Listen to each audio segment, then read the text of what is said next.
तो आज के क्विक रिवीजन के शो में अगला टॉपिक सिख धर्म है। तो सिख धर्म को हम लोग कंप्लीट समझेंगे और एक तरीके से क्विक रिवीजन होगा, फास्ट तरीके से पूरी चीज़ों को कवर कर लेंगे। चाहे वो आगे दिल्ली पुलिस का एग्जाम हो, सीजीएल मेंस का एग्जाम हो, सब में एक ना एक क्वेश्चन जरूर देखने को मिलेगा। और जो अभी एडुकेटिव में नए क्वेश्चन पूछे भी गए हैं तो उनको भी हम इसी में देख लेंगे। तो चलिए स्टार्ट करते हैं। तो सबसे पहले बात आती है कि संस्थापक कौन था। तो गुरु नानक देव जी सिख धर्म के संस्थापक हैं। इनका जन्म कहाँ पर हुआ? तो जन्म हुआ तलवंडी, जो अब कहाँ पर है, ननकाना साहिब। यहाँ पर आप देख भी रहे होंगे मैप जो पाकिस्तान का बना हुआ है। तो यहाँ पर तो तलवंडी जो अब ननकाना साहिब पाकिस्तान में, वहाँ पर इनका जन्म हुआ था। टाइम पीरियड की बात करें तो 1469 में जन्म हुआ और 1539 में इनकी मृत्यु होती है। 1539 कहाँ पर मृत्यु हुई? तो करतारपुर, पाकिस्तान। तो आप देखते भी होंगे ये जो प्लेस है काफ़ी फेमस है, भारत से लोग जाते भी हैं वहाँ पर। तो करतारपुर फेमस है, ये चीज़ याद रखिएगा। क्यों फेमस है? उसका मेन रीजन है कि वहाँ पर गुरु नानक देव का एक तरीके से मृत्यु हुआ है। इनके मुख्य कार्य क्या क्या है? देखिए, जो भी चीज़ें इंपॉर्टेंट है मैंने वही लिया है। तो जो इम्पोर्टेंट इसमें भी नहीं होगा तो वो मैं बताऊंगा, आप उसको थोड़ा बहुत नज़रअंदाज कर सकते हैं, लेकिन मैक्सिमम चीज़ें एग्जाम में पूछी जाती हैं। तो मुख्य कार्य की अगर हम बात करें तो इन्होंने लंगर व्यवस्था, आज भी देखे होंगे जो अभी बाढ़ आया था पंजाब में, लेकिन वहां पर लंगर नहीं रुका। तो लंगर का मतलब होता है सामुदायिक रसोई की व्यवस्था किसने शुरू किया? गुरु नानक देव जी ने। उदासी संप्रदाय की स्थापना, वैसे अगर सही बात यह है कि उदासी संप्रदाय की स्थापना गुरु नानक देव जी ने नहीं किया था, इनके बेटे का नाम था बाबा, बाबा जी, तो उन्होंने किया था।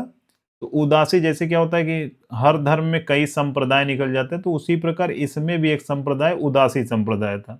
उदासी नाम क्यों पड़ा? गुरु नानक देव जी का मानना यह था कि जो मतलब धार्मिक जीवन सांसारिक जीवन में रहते हुए भी जिया जा सकता है, यानी ईश्वर को प्राप्त किया जा सकता है सांसारिक जीवन में रहते हुए। लेकिन इनके जो बेटे थे, बड़े बेटे यानी बाबा देव जी, उनका मानना था कि सांसारिक जीवन में ईश्वर को नहीं प्राप्त किया जा सकता, इसलिए ये सन्यास का मतलब मार्ग बताते हैं। उदासी संप्रदाय में सन्यास का मार्ग बताया जाता है, इसलिए उदासी का मतलब ये है कि सब चीजों को त्याग कर सन्यास के मार्ग पे जाएंगे तभी ईश्वर मिलेगा। तो यही एक संप्रदाय अलग हो गया। उदासी संप्रदाय का संबंध सिख धर्म से कभी पूछा जा सकता है।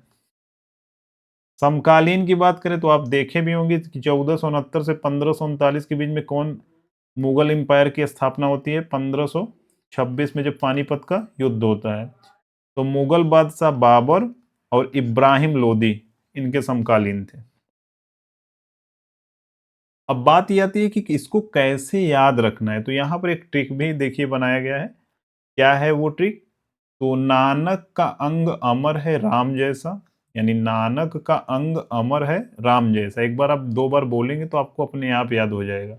नानक का अंग अमर है राम जैसा, अर्जुन ने हर गोविंद राय किशन को तेग दी और वो गोविंद बन गए। यानी अर्जुन ने हर गोविंद, हर राय, हर किशन को तेग दी और गोविंद बन गए। एक दो बार बोलेंगे तो अपने आप याद होगा। आधा चीज अभी अपने आप जब आगे मैं बताऊंगा तो याद हो जाएगा बार बार रिवीजन से। तो इसमें नानक से गुरु नानक देव याद रखना है। नानक का अंग अमर है राम जैसा, ये तो एकदम सिंपल है। अंग से गुरु अंगद देव, यहाँ पर आप याद रख सकते हैं दूसरे नंबर पे। ये एकदम ध्यान से इमेज देखेंगे तो आपको याद रहेगा। तीसरे नंबर पे ये देखिए, इनफाइनाइट का मतलब अमर है। तो नानक का अंग अमर है, नानक अंग अमर, गुरु अमरदास। चौथे नंबर पे आते हैं रामदास। तो नानक का अंग अमर है राम जैसा, तो गुरु रामदास। फिर पांचवें पे आते हैं अर्जुन देव। ठीक। उसके बाद छठे पे तीनों में हर हर लगा रहेगा, तो हर गोविंद, हर राय, हर किशन। हर गोविंद, अब इसमें देखेंगे कृष्ण का ही नाम आ रहा है सब। पांचवें नंबर पे खत्म हो रहा है, तो यानी 1 से 5 तक एक बार देखना है। पांचवें नंबर पे कौन आ रहा है? अर्जुन आ रहे हैं। अर्जुन के बाद जैसे आप देखे भी होंगे गीता में अर्जुन और कृष्ण है, तो अर्जुन के फिर बाद कौन आ रहे हैं? गोविंद आ रहे हैं। कृष्ण का ही नाम है गोविंद, तो हर गोविंद, हर राय, हर किशन। तो राय भी है, किशन भी है, गोविंद, 3 नाम इधर हो गया। फिर 9वें नंबर पे आ रहा है तेग बहादुर और 10वें पे गुरु गोविंद सिंह। तो इसी प्रकार से आपको रिवाइज अभी मैं फिर करा दूंगा, एक बार आप कर लेंगे तो याद हो जाएगा। तो दूसरे नंबर पे पहले तो गुरु नानक देव हो गए, दूसरे नंबर पर गुरु अंगद देव आते हैं। इनका बचपन का नाम क्या था? तो लहना नाम था। सबसे इंपॉर्टेंट ये है, इसको याद रखना, गुरुमुखी लिपि का आविष्कार किसने किया? तो गुरु अंगद देव ने किया। तो नानक का अंग, अंग से अंगद हो गया। तीसरे नंबर पे क्या है? नानक का अंग अमर है राम जैसा। तो तीसरे नंबर पे कौन आएगा? अमरदास आएंगे। तो अमरदास ने क्या क्या काम किया? आनंद कारज यानी विवाह समारोह प्रथा की शुरुआत किसने की? तो अमरदास ने की। सती प्रथा का कड़ा विरोध किसने किया? अमरदास ने किया। अब जो इंसान अमर है यानी वो चाह रहा है कि सती प्रथा पूरी तरीके से खत्म हो। मतलब नॉर्मल इंसान जीवन जी कर ही अपने जीवन को खत्म करे, वो बीच में जबरदस्ती किसी को मारा न जाए सती प्रथा में। तो सती प्रथा का विरोध कौन किया? जो अमर है वही करेगा। धर्म प्रचार के लिए 22 गद्दियों की स्थापना किसने की? तो इन्होंने ही की, गुरु अमरदास ने। अमरदास में क्या याद रखना है? आनंद कारज का मतलब विवाह समारोह, सती प्रथा का कड़ा विरोध और धर्म प्रचार के लिए 22 गद्दियों की स्थापना। फिर बात आती है गुरु रामदास की। देखिए अभी क्वेश्चन भी आपके सामने, अभी एडुकेटी का सीएचएसएल में जो पूछा गया वो मैंने लिया है, जो भी क्वेश्चन आए हुए थे तो आप देखेंगे तो सब इसी में से पूछा गया है। तो गुरु रामदास चौथे गुरु हैं। तो नानक का अंग अमर है राम जैसा, तो गुरु रामदास, इन्होंने सबसे इंपॉर्टेंट काम क्या किया कि इनके नाम पर ही जो पहले आज हम लोग अमृतसर शहर का नाम सुनते हैं, वो गुरु रामदास ने इसको बदला था। यानी जो पहले रामदासपुर था, बाद में क्या हो गया? अमृतसर हो गया। तो ये चीज याद रखिएगा। तो रामदासपुर से अमृतसर शहर की स्थापना किसने किया? गुरु रामदास ने किया। अब रामदास नाम है तो रामदास ही करेंगे। अकबर ने इन्हें 500 बीघा जमीन दान दी थी, ये भी चीज आपको याद रखना है। फिर मैं एक बार रिवाइज कराऊं कि नानक का अंग अमर है राम जैसा, 5 हमने देख लिया, 4 अभी देखें। अर्जुन ने हर को तेग दी गोविंद बन गए। तो फिर 5वें कौन आते हैं? 5वें नंबर पे आएंगे अर्जुन देव।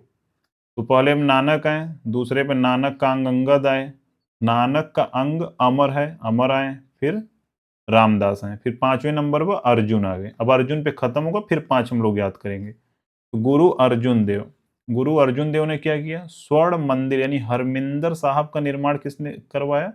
वो गुरु अर्जुन देव ने करवाया। यानी 5वें गुरु थे जिन्होंने स्वर्ण मंदिर हरमिंदर साहब का निर्माण करवाया।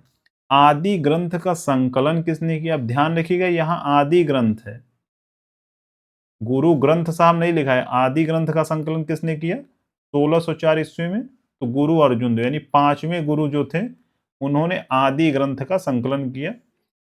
शहीद होने वाले पहले गुरु कौन थे? यानी जहांगीर ने राजकुमार खुसरो, जो राजकुमार खुसरो इनका बेटा था जहांगीर का, उसको कौन मदद किया था? तो अर्जुन देव ने मदद किया। तो आप गीता में भी देखेंगे कि अर्जुन अरे सीधे साधे हैं, सबकी मदद कर रहे हैं, तो उसी प्रकार से इन्होंने यहाँ पर मदद किया। तो मदद करने के आरोप में इनकी हत्या कौन करवा दिया? जहांगीर। तो कभी ये पूछे जहांगीर ने किसकी हत्या करवाई, तो आपको याद रखना है 5वें गुरु। 5वें गुरु का नाम क्या था? गुरु अर्जुन देव। 6वें नंबर पे गुरु कौन आते हैं? गुरु हरगोविंद। अब तीनों में देखिए 6वें, 7वें और 8वें में हर आएगा, हर राय और हर किशन। तो हर गोविंद, हर राय, हर किशन, इस प्रकार से याद रखना है। इन्होंने अकाल तख्त का निर्माण करवाया। किस चीज का निर्माण करवाया? अकाल तख्त का। कहां पर ये है?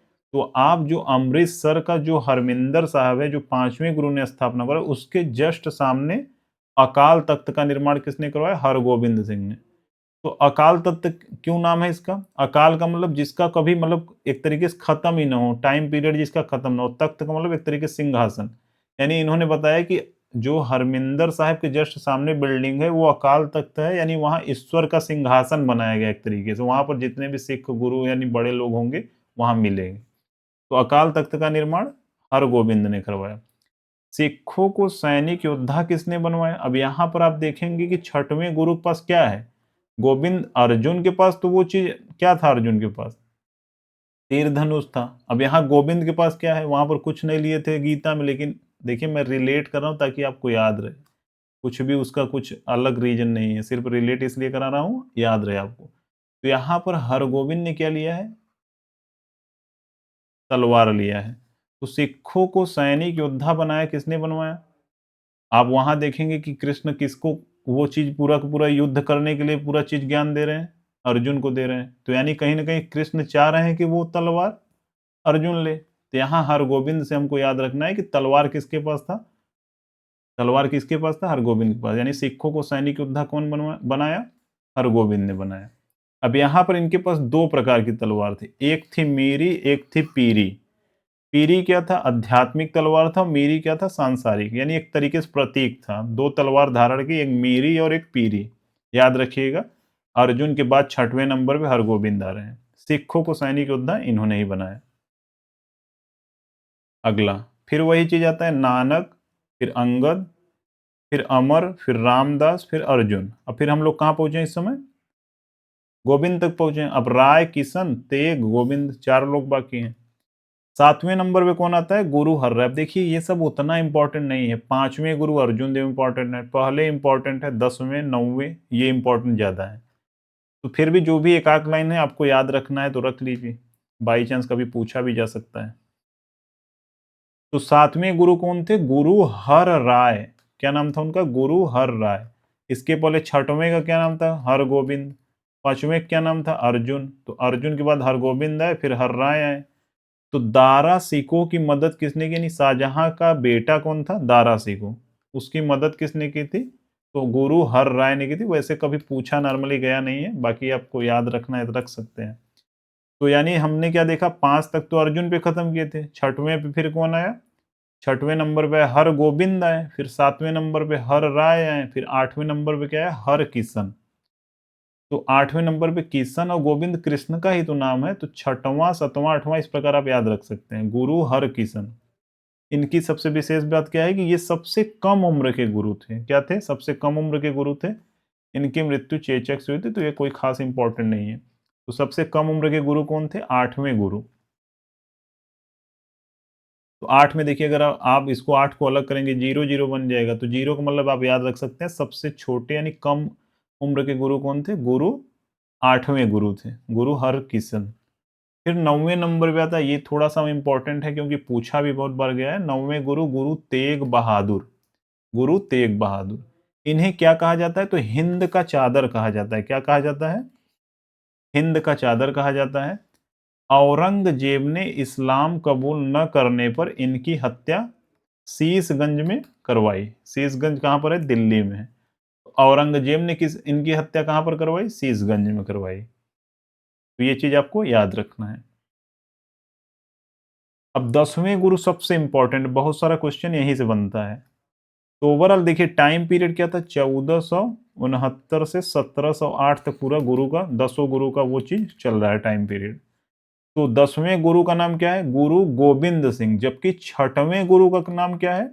हर उसमें लगा है, हर गोविंद है। फिर क्या है? हर राय है। फिर क्या है? हर किशन है। फिर क्या है? तेग बहादुर 9वें गुरु हैं। और फिर 10वें नंबर पे कौन आ रहा है? गुरु गोविंद सिंह। तो इनका जन्म कहाँ हुआ? पटना साहिब में हुआ। अब देखिए जहां जहां जन्म हुआ है, मृत्यु है, कहीं ना कहीं कुछ न कुछ वहां पर बना हुआ है। सिखों का एक तरीके से पवित्र स्थल है। तो पटना साहिब 1666 में इनका जन्म होता है। सबसे इंपॉर्टेंट बात क्या है कि इन्होंने खालसा पंथ की स्थापना की। देखिए पंथ हो, संप्रदाय हो, उसी धर्म से कुछ विशेष रूल एंड रेगुलेशन बन जा रहा है तो उसी को हम अलग कुछ नाम दे दे रहे हैं। तो खालसा पंथ की स्थापना 1699, ये डेट बहुत इंपॉर्टेंट है। तो 1699 में खालसा पंथ की स्थापना लास्ट गुरु यानी 10वें गुरु, गुरु गोविंद सिंह ने किया। अंतिम गुरु थे तो इसमें कुछ याद रखना नहीं है। खालसा के रचयिता गुरु ग्रंथ साहिब को गुरु मानने वाले, तो इसमें भी कुछ खास नहीं है। अब हमने क्या देखा? 10 गुरु देखा। नानक का अंग अमर है राम जैसा। अर्जुन ने हर गोविंद, हर राय, हर किशन, फिर तेग, फिर गोविंद बन गए। तो नानक, अंगद, अमर, राम, अर्जुन। अर्जुन 5 पे खत्म रहे, 5 5 याद करना है, फिर 3 याद करना है, फिर 2 याद करना है। तो 5, फिर 3 में हर गोविंद, हर राय, हर किशन, फिर 9 10 याद करना है, गुरु तेग बहादुर और यहाँ पर औरंगजेब ने इनकी शीशगंज में हत्या करवा दी। उसके बाद गुरु गोविंद, लास्ट गुरु। अब गुरु गोविंद जी से कुछ विशेष इंपॉर्टेंट क्या है जो पूछा जाता है, अभी मैंने बताया भी 1699 में इन्होंने 1699 में खालसा पंथ की स्थापना की। बैसाखी के दिन पर स्थापना हुई है। कहां पर? तो आनंदपुर साहिब में। अब देखिए यहां पर बैसाखी के दिन हुआ है, तो ये चीज आपको याद रखना है। बैसाखी के दिन 1699 में क्या हुआ है? तो खालसा पंथ की स्थापना हुई है। इनसे क्वेश्चन अभी बना भी है। तो पांच इन्होंने क्या सिखों के लिए पांच चीज अनिवार्य किया, पांच का कार्य अनिवार्य किया। तो के से पूरा नाम है। तो क्या क्या है? केस है, आप देखें भी होंगे, केस और पगड़ी, फिर कंघा, फिर कड़ा हाथ में पहनते, फिर कच्छा और कृपाण। तो ये पांचों चीजें क्या हैं? उन्होंने अनिवार्य बताया कि सिखों के लिए अनिवार्य है। तो केस, कंघा, कड़ा, कच्छा और कृपाण, आपको ध्यान से एक बार इमेज देखेंगे तो याद रहेगा हमेशा। पाहुल प्रणाली इन्होंने शुरू की। इसे शुरू किया दीक्षा संस्कार। इसका मतलब पाहुल प्रणाली का मतलब ये है कि एक तरीके से जैसे पैर को, यानी एक तरीके से पैर को धोकर और एक मतलब चरण अमृत के तल्लुक कोई भी शिष्य जैसे या थोड़ा बहुत जैसे होता है ना, चरणामृत चलता है हिंदुओं में, तो वो चीज करता है। तो मतलब वो समर्पण का भाव दिखाता है कि ये हमारे गुरु हैं, इनका हमने चरण अमृत किया। तो वही चीज पाहुल प्रणाली था। कुछ खास पूछा नहीं जाएगा नॉर्मल एग्जाम में, बहुत कठिन पूछा जा सकता है कभी, तो वो चीज आपको देखना भी बहुत इंपॉर्टेंट नहीं है। पाहुल प्रणाली लास्ट गुरु ने शुरू किया।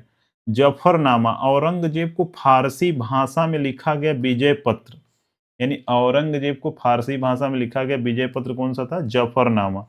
और औरंगजेब ने ही 9वें गुरु तेग बहादुर का शीशगंज गुरुद्वारा जो हम लोग सुनते हैं दिल्ली में, वहीं पर एक तरीके से शीश कटवा दिया था। 10वें जो गुरु थे उनकी मृत्यु कब होती है? 1708 में नांदेड़ में एक पठान के द्वारा इनकी मृत्यु होती है, महाराष्ट्र में। तो 1708, यहाँ पर देखिए लोकेशन भी दिया गया है। तो ये डेट याद रखिएगा, 1469 से लेकर 1708। तो 1708 लास्ट गुरु 10वें थे, 10 ही गुरु इसमें है। उसके बाद कौन आ जाता है? गुरु ग्रंथ साहिब, यानी जो बुक है उन्हीं को गुरु माना जाता है। तो इस जो सिख धर्म से एक संबंधित सबसे महत्वपूर्ण राजा रणजीत सिंह थे। इनके बारे में कुछ चीजों को जानना जरूरी है, जिन्होंने क्या किया, सिख साम्राज्य को थोड़ा सा आगे बढ़ाया। तो ये सुकर चकिया मिसल से थे। टोटल देखिए सिखों में 12 मिसल हैं, यानी 12 मिसल का मतलब एक तरीके से ग्रुप है। अब ये लोकेशन यहाँ पर इस वाले जो ग्रुप को हम क्या कर रहे हैं? सुकर चकिया मिसल, एक तरीके से प्लेस समझिए कि ये सुकर चकिया मिसल से संबंधित थे। राजधानी की बात किया जाए तो इनकी राजधानी क्या थी? लाहौर थी। क्या थी राजधानी? लाहौर। कब इन्होंने बनाया? 1799 में राजधानी लाहौर को बनाया, और 1801 ईस्वी में राज्याभिषेक इनका हुआ। धार्मिक राजधानी क्या थी? अब धार्मिक राजधानी अमृतसर तो रहेगी ही, क्योंकि पवित्र स्थल है, लेकिन राजनीतिक राजधानी लाहौर थी। स्वर्ण मंदिर पर जो सोने की परत हम लोग देखते हैं कि स्वर्ण मंदिर उसको कहते हैं, तो हरमिंदर साहिब पर सोने की परत किसने चढ़वाया? तो महाराजा रणजीत सिंह ने ही चढ़वाया था। अमृतसर की संधि की बात करें तो मेटकाप यानी अंग्रेज और रणजीत सिंह के बीच हुई थी 1809 ईस्वी में अमृतसर की संधि। ये चीज याद रखिएगा। अब ये लास्ट पॉइंट है इतना, उसके बाद हम लोग क्वेश्चन देखेंगे। तो महत्वपूर्ण ग्रंथ और शब्द, तो गुरु ग्रंथ साहिब, अभी मैंने क्या बताया कि लास्ट गुरु कौन थे? गुरु गोविंद सिंह। तो पांच क्या था? पांचवा नंबर पे कौन थे? अर्जुन थे। फिर उसके बाद हर से शुरू हो रहा है, तो कौन कौन आ रहा है? हर गोविंद आ रहे हैं। उसके बाद हर राय आ रहे हैं। उसके बाद कौन आ रहा है? तो हर किशन आ रहे हैं, सबसे कम उम्र के। उसके बाद फिर दो याद रखना है, तेग बहादुर और गुरु गोविंद।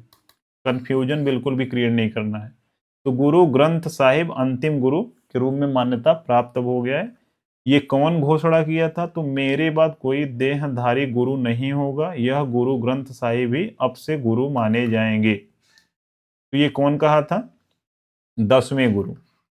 10वें गुरु के बाद इसी को, यानी गुरु ग्रंथ साहिब को ही अंतिम गुरु, यानी अब कोई देहधारी व्यक्ति गुरु नहीं होगा, यही किताब को ही गुरु माना जाएगा। तो शिष्यों के शाश्वत गुरु कौन हो गए? अब गुरु ग्रंथ साहिब।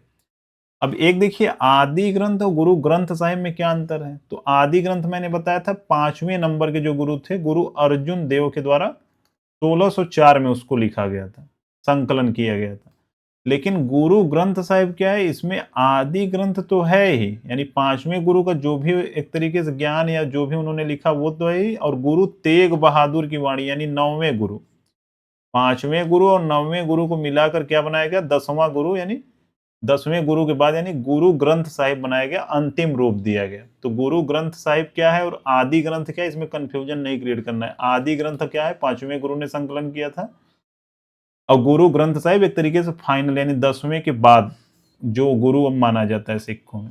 अब क्वेश्चन आपके सामने है, चंडीगढ़ में बैसाखी के त्योहार के दौरान कौन सा महत्वपूर्ण इवेंट मनाया जाता है? तो देखेंगे तो बैसाखी मैंने क्या बताया था, 1699 ईस्वी में, 1699 ईस्वी में क्या हुआ था, खालसा पंथ की स्थापना हुई थी। तो ये चीज आपको याद रखना है।